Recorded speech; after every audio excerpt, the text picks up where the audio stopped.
تیار ہوں، اور اس نے سب کچھ اس کے حوالے کر دیا۔ تو یہ آیت کریمہ نازل ہوئی تھی،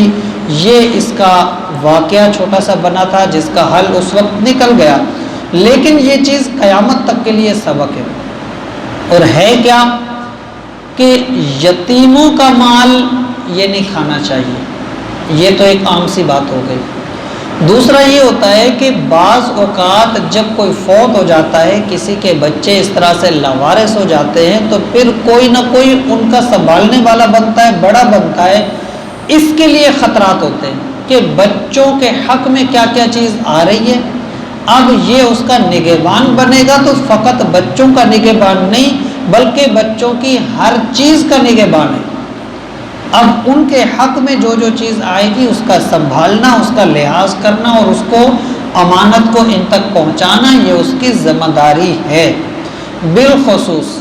بہت ساری NGOs، بہت سارے ادارے ایسے کام کر رہے ہوتے ہیں جو یتیموں اور فقیروں اور حقداروں مسکینوں کے نام پر مانگتے،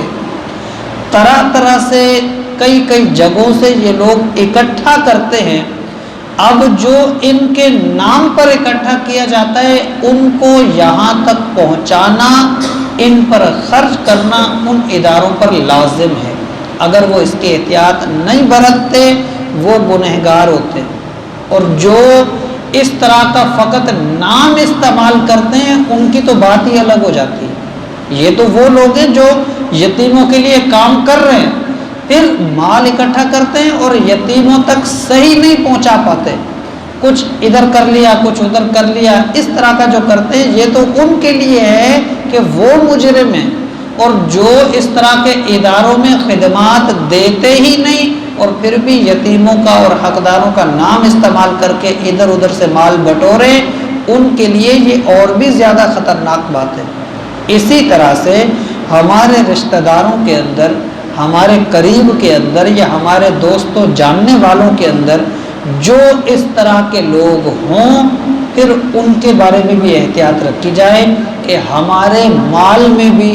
سب سے زیادہ حق وہ ان کا بنتا ہے، کہ اگر ہم ان کا لحاظ نہیں کرتے اور اپنے قریب کے رشتہ داروں میں حقدار موجود ہوں اور ہم کہیں اور جا کر تلاش کرتے پھریں، تب بھی ہم مجرم ہیں، کہ اگر ہم اپنے قریب کے رشتہ داروں کا خیال نہیں رکھتے،